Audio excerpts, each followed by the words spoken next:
So the Star Roamer and the Hallicrafters S-120, the night kit versus the S-120, which was a real favorite of people that wanted to get into the shortwave listening and maybe even the early ham radio game.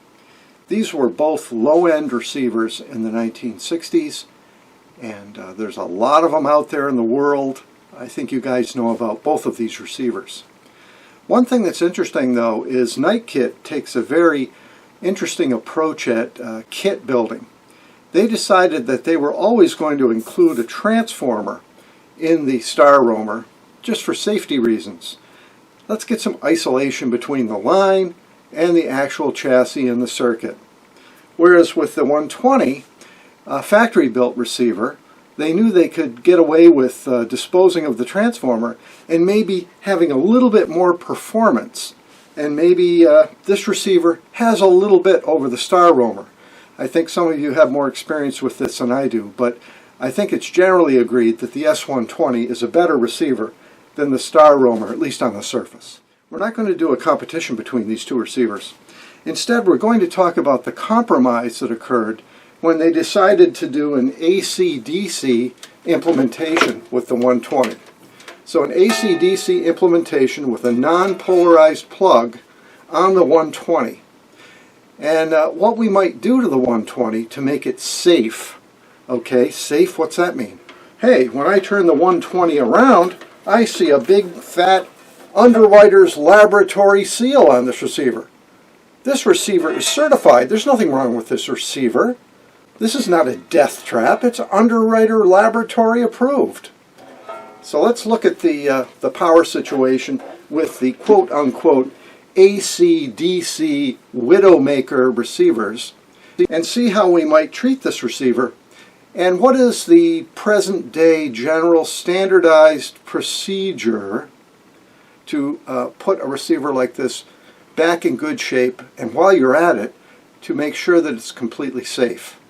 So this video is all about the AC line cord, what you need to do to an AC-DC type receiver to make it completely safe in the 21st century. So I'm not going to actually go through the entire S-120 story, but in a couple of videos we're going to take an S-120 that's in typical shape, that's hopefully original from the early 60s, and we're going to attempt to make it as safe as we can using modern techniques, replacing the capacitors inside, and so on. So you guys, of course, love this old dial that was on a lot of these early receivers, the fanciful station names being on here. By the time that they printed this, I'm sure a lot of this was obsolete already. You know, for instance, the old police band between 1.6 and 1.7 megahertz. That dates back to the 30s, 40s, and 50s. FM, of course, had taken over by the time this receiver came out. People were using VHF FM for police. It does have some of the ham bands marked, which is nice. You know, you have 80 meters here. The aviation portions would still be probably accurate, and maybe these government or marine band would still be active as shown. But many of these stations along here, Mom says, hey, what are you going to do tonight? Oh, I'm going to be looking for India. Or I'd like to listen to Egypt. Or Iceland, even better. Alaska. You know, these were to get the shortwave listener excited about international broadcast, and it certainly was the height of the Cold War when these came out, and the shortwave band was absolutely full of stations. So looking at the back, I was kind of making fun of the Underwriter Laboratory seal. This is UL approved. That means they had to do basic safety testing on this receiver and submit results to the Underwriter Laboratory. So I would doubt that as built that this receiver could give you a shock or cause any trouble, but we shall see. Again, looking at the back, it gives us a nice Heiko grommet, a 2-wire lamp cord coming out, 105 to 125 volts, AC or DC, So this is an AC-DC receiver, but only 4 tubes. It uses a true solid-state rectifier. It does not use a 35W4. So they had to make up that lack of voltage drop by using a resistor or some type of pilot light system.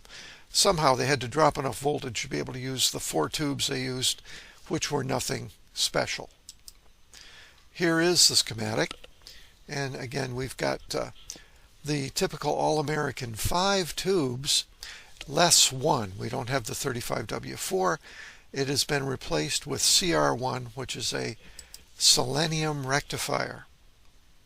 So looking at this approved system, we can see that they're doing a lot of things right. This is definitely a 3rd generation off-the-line style receiver. By this time they had learned to separate the ground from the actual chassis ground, electrical ground, chassis ground, electrical ground. So this is probably a much safer receiver than any of them that came before in the 30s and 40s. And by the mid-50s, they were using these safety networks. Let's look at them. Here's some of the good features in this receiver in regard to safety. First of all, they're switching the hot lead. Now this is not a polarized plug, so you don't know if you're actually switching neutral or you're switching the hot lead. And we'll do something about that by using a polarized plug. Also, here's where they had to make up for that loss of drop in the 35W4.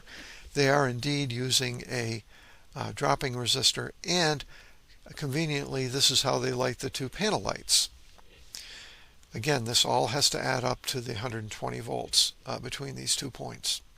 And this again is an AC-DC set. If you used 120 volts or 100 volts DC, it would light the tubes and it would operate the radio. So that's another way to handle this receiver. You could actually have an external power supply that supplied 100 to 120 volts DC, well filtered, and you could put that into the plug if you wanted to have the ultimate in safety. So the second feature it has is separating the 2 grounds. It has an internal ground and it has a chassis ground.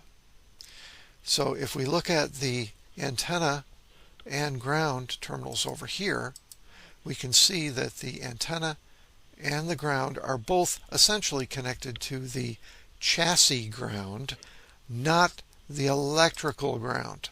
So that's providing some isolation, and some of that isolation is afforded by the transformers themselves, but most of it is simply that they're going between the 2 grounds, are separated by the isolation network, the third thing in this receiver that is a safety network. Now this UL approved isolation network consists of a 470K resistor and a 0.047 600 volt capacitor. These are pretty good parts. Over here we have another capacitor, the 0.022. This is your kind of your noise filter for the line. So all in all, this is a very well done receiver in regard to AC and AC safety. So we need to see how good is good. Time to fire up the receiver and see what kind of voltages we get with the plug in the proper orientation and in the improper orientation in the socket. Now that we know the Hallicrafters S-120 has the modern late 50s, early 60s protection circuits in it, what can we do to try to bring it into an upgrade situation? Replacing the capacitors. I've got the Hayseed Hamfest replacement capacitor kit here. These are really good quality capacitors that they're providing in this kit. So I will be putting those caps and recapping the 120 using those. But beyond that, we can put a nice polarized power cord This is a 5-footer on the radio. And we could use safety capacitors for the across the line, as well as the line, as well as between the two grounds in the set. So these are some really nice X2 capacitors. And here I've got some Y1, Y2 capacitors. You can see the Y1s are 400 volts rated, and the Y2s are 250 volts rated. So we will be using the Y2s in place of the capacitors that have been provided by Hayseed Hamfest. Now, these are completely safe, but again, I'm doing this upgrade to the safety caps just to show you what the best we can do with this receiver is. If you want the ultimate in safety with this receiver, knowing that it does not have an isolation transformer, what are some of the things that we can do to make it as safe as possible?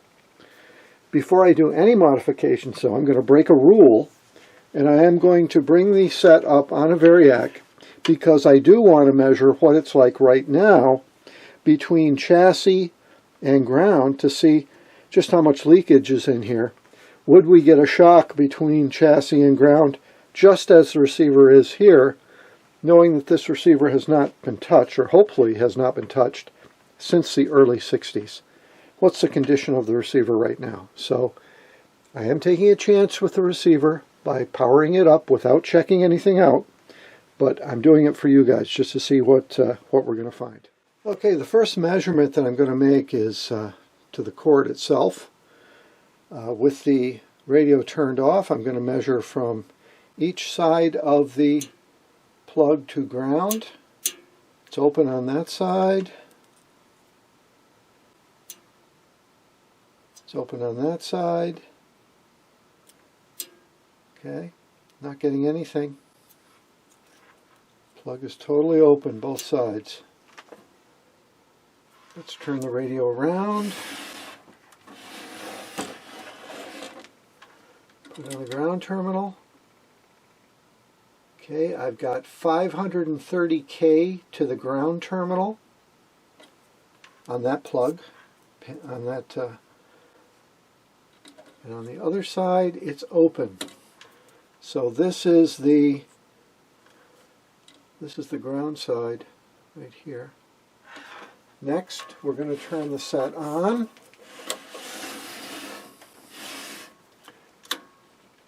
Again, we're going to make a measurement to the front. That's open.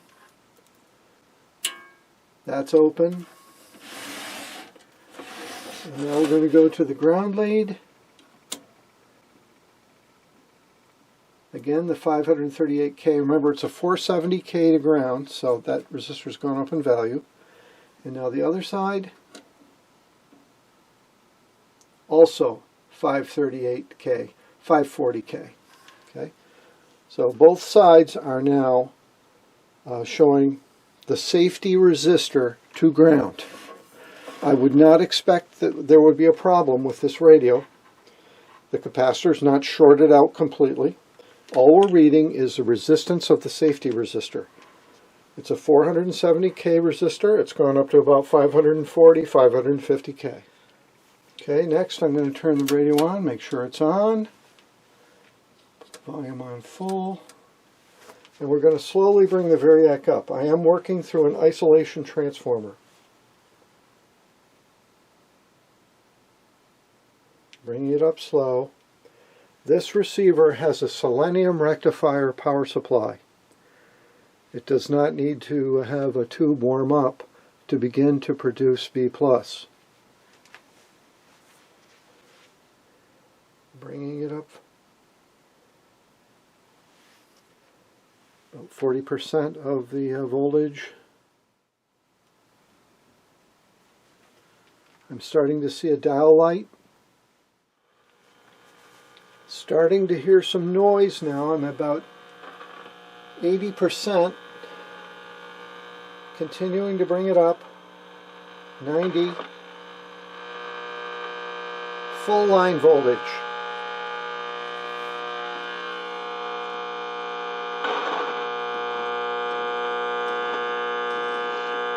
drivers are being urged to put down their phones while they're traveling in construction zones.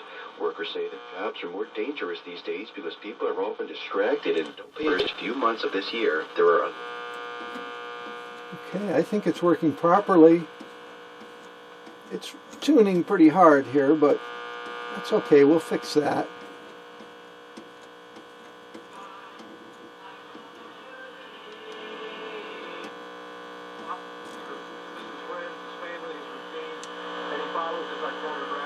Okay, next thing we're going to do is we're going to get rid of the variac and the isolation transformer. We're going to plug it right into the line. We'll verify the line is proper, and we'll measure again from ground and chassis on the radio to a good ground and see if we can get any voltage across there.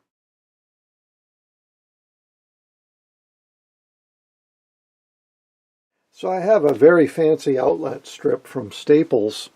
This guy actually has two green lights on it right now. One of them says grounded and the other says protected. They're both green. That tells me I have a good outlet here. So if I was to go between my station ground, which is all my equipment grounds, and the ground on this outlet strip, I would expect to see very low voltage, and I do. It's like 0.03 volts AC between these two grounds. This is the power ground, this is my station ground. Now if I was to put this into the neutral of this outlet strip, I would expect it also to be low. And if I put it into the hot, I would expect 120 volts. Okay? So this is all proper. Everything is good here. We have a good strip. We know where ground is. We know neutral is grounded. And we know our station is grounded. Okay, I've just plugged the receiver in. I have no idea what's ground and what's not on the plug. I've just randomly plugged it in. I'm going to turn it on. Let's see how long it takes for it to warm up.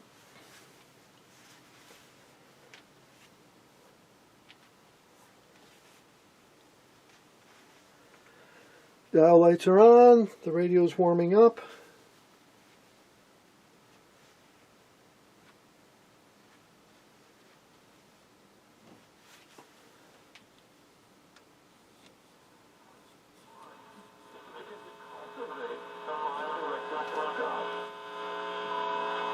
Okay. George Allen has a brand new book called Left in the Frontier. Here he is to tell you about it. I just returned from going to visit the land of Israel. It always causes my Bible to come alive in a new way. One of my favorite characters, one of my favorite friends. So I've got about a volt to the outside chassis from my station ground. 1 volt. Now let's go to ground.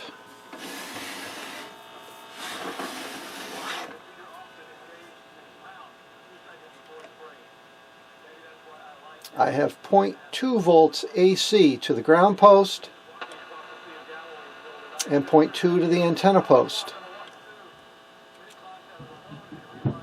and 0.2 to this screw. So all is good. I am now going to unplug the radio, plug it in the other way. Okay, I've now plugged in the radio the other way. To the screw, 2.9 volts to ground, 122 volts to the antenna, 120 volts.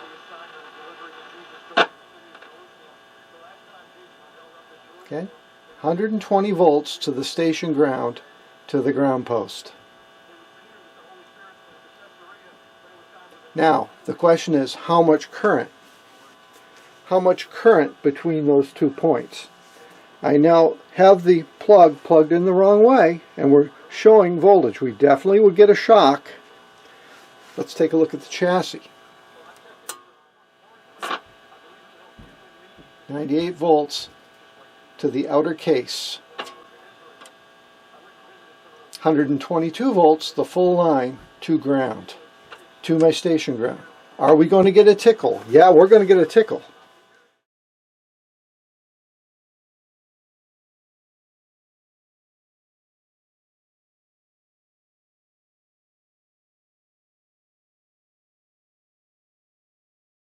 Okay, I have inserted a 10K resistor on the ground terminal of the radio, and we're going to connect the ground wire to this resistor to see how much current will be drawn through a 10K resistor.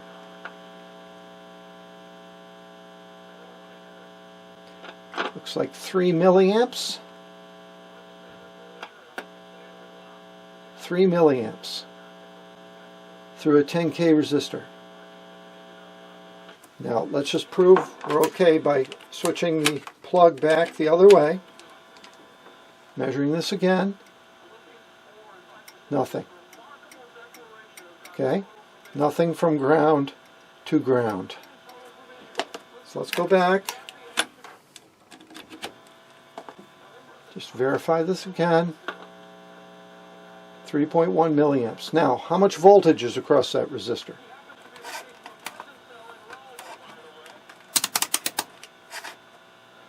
How much voltage across the resistor?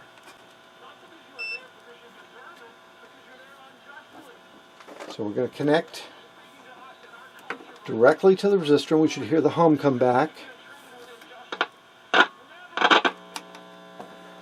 And now we're going to measure across the resistor.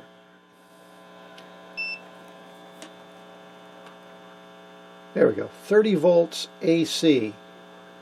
30 volts AC across the resistor. Let's double check the current.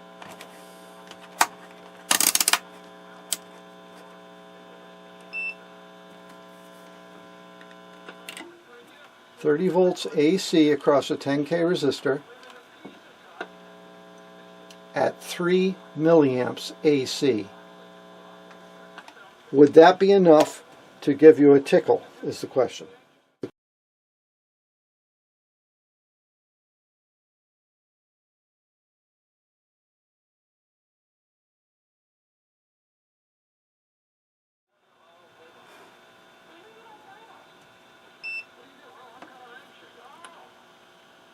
So we're measuring 121 volts, but once we put a 10K resistor between the two grounds, it goes down to 30 volts, and we know it's only 3 milliamps. Would we feel that? Would we feel that? That's the question. Would we get a tickle?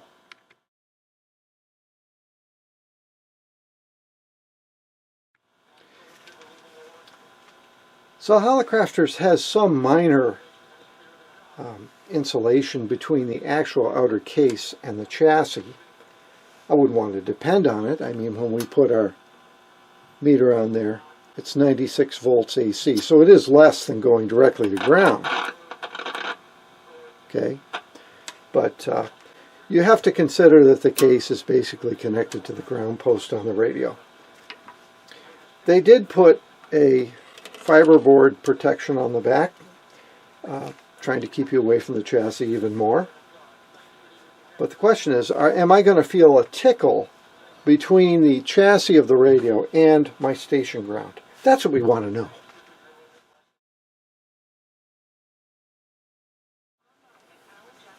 Of course I'm going to do it. Come on, guys, you know I'm going to do it. So I'm only going to do it with one hand, but I am going to do it. Okay, I'm going to feel between the clip lead and the outside of the resistor. See if I feel something. Whew! I do. When I just touch it, I feel it. It's just a little tickle though. You guys are all familiar with that, right? It's just a little tickle. But that's 120 volts AC. It's just at such a low current that my body's impedance is preventing an issue. So next, let's try it without the resistor in line, directly from the ground post to this.